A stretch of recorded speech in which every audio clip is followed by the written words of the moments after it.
I'm Judy Green and I'd like to welcome you to NATCHAT. And today my guest is Julie McBeth and we're going to talk about astrology. Hi Judy, how are you? Hi, I'm great. The first question I'd love to ask you is how did you first get into astrology? Like I've been fascinated with the whole thing my whole life, I can say. So. Yeah, I know. It's really one of those things that people are fascinated by reading their sun sign columns in newspapers, and I actually got into it in a pretty strange way because I was working as a journalist and on a business magazine, and one of the other journalists had all these charts out on his desk, and I sort of said, oh, what are they? And he said, oh, these are my astrology chart. And I said, oh, well, that's all rubbish, isn't it? Because I'd just done an economics degree and had no understanding of anything at all esoteric. And he gave me my first reading, and I couldn't believe it when he was telling me different things about my life that he couldn't possibly have known. I was just like fascinated, and so then I wanted to know a bit more, and I really kind of started reading books. And then with astrology you get to a point where you can read so many books and how to calculate a chart, because this is before anybody had a home computer, so you had to calculate everything by hand, which is a very long, arduous process. And it's just one of those things that the more you get into it, the more fascinating it is. And I just, I've been doing it now for over 20 years, so it's But question, so you were studying economics, you were working as a journalist. Yep. But how did you get to where you're at now, whereas you had your own show on Channel 31? Yeah. We'll ask later where that is now. So actually transitioning to that, to reading, to learning, like do you have to be smart? I have so many questions. Do you have to be smart? Yes, you have to be Mensa smart. You have to be really smart to do astrology. It actually is quite complicated, because you've got to learn about where the planets are and what aspects they're making to each other, and then that all depends on where you are on the planet. So it's latitude and longitude calculations. It's quite complicated, but what is difficult is the blending of the meanings of planets, and that I think takes you a good 4 or 5 years of chart reading before you can actually do that well, because it can be very this planet means, Venus means about relationships, but it can also mean money. It also depends what house it's in. So if it's in the second house, it's more likely to be about money. So you have to know a lot of different things to come up with the right answers. Okay, now I do remember we had a conversation, you were saying before you were really into this, tell me the story about you met a lady, I think you're... Oh yeah, I was up in Sydney. As I said, I was a journalist, so I was at a media luncheon, and I met Athena Starwoman, who most people would realise is, was a very, very famous astrologer. And she looked at me and she said, oh, who are you? Because she was a beautiful woman, just very, very, I don't know if she was that tall, but she seemed very tall to me. She was larger than life personality, but very, very contained. I just remember her being a very goddess-like energy. And she sort of looked at me and she said, oh, who are you? And I said, oh, hi, I'm Julie. I'm a journalist with BRW magazine. And she said, oh, no, you're going to be an astrologer. And I sort of said, oh, really?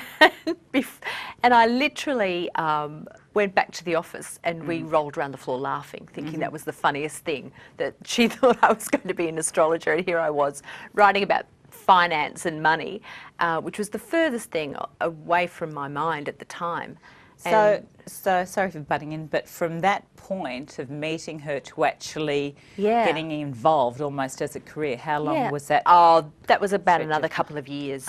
Yeah, so I'd almost even forgotten about that. So it's interesting you brought it back up again, because you do meet certain people in your life, and there's, we can talk about synergy and things like that, but that was sort of one of those turning point days in my life where I do remember oh, that's right, she said that, but then it went out of my mind. I didn't then sort of think, wow, now I'm on the path to being an astrologer, because it had never occurred to me that that's what I would be doing. Yeah, it's true. I also know with my career, it's almost like a seed has been planted. Yes. And then when opportunities or when you're drawn to things, somehow it seems to help it manifest. Exactly. I think that's right. It's something that obviously I was always going to be an astrologer.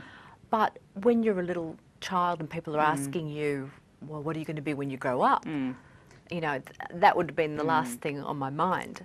I knew I was going to do something that was different, but I just didn't think it was going to be this different. Right. And so tell me, how did your show on Channel 31, which I believe isn't showing right now, how did that come about? Yeah, well, I've done 2 seasons on Channel 31, which was absolutely fantastic. That came about because I had been looking at different ways of presenting astrology to people, and a friend of mine had a show on 31, and she said to me, you know, I've been doing this show. It was a children's show at the time.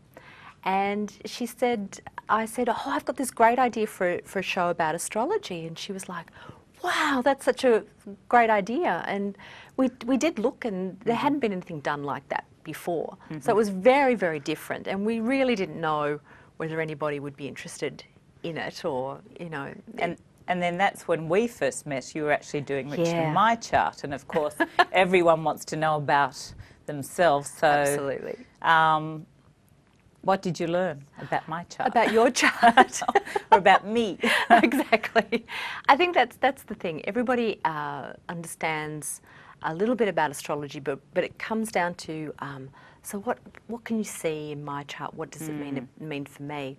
And I mean, I just remember when I first met you and you came on the show, and I had a look at your chart before, but you're just so Aries. I mean, you have 4 planets in Aries, so you're like a quadruple Aries energy, and Aries energy is very fiery, it's very quick, it's all about leadership and being out there at the front of the pack, and certainly not just sitting back and, you know, following someone around, or, you know, it's very much a very individual energy.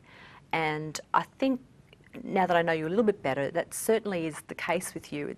You're very much an individual, and you're, that energy comes through in a really kind of fun, energetic way. Oh, thank you. Yeah, that's okay. I like it. And so then the next thing that people want to know when they have their chart done is, what's my rising sign?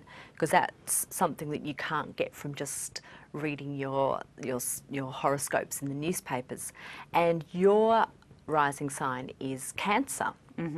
And we were just looking before, you've actually got a symbol for Cancer on your bracelet, as well as one for Aries, but you didn't even realise that you were Cancer rising when you bought the Cancer No, thing. I didn't, because I just collected things over the years, and I actually had put them together on my bracelet probably 10 years ago. And today, when I was coming into the show to interview you, it was just like, oh, what jewellery will I wear? And I just put that on. And when you mentioned this to me, I was like, oh, really? I'd never thought of anything like that. I know, and that's kind of how astrology works. It's very much about energy, and you did that subconsciously. Okay, we're going to just go for a break. So, hope you're enjoying NATCHAT. We're going to leave you for a couple of secs, and we'll see you in a minute.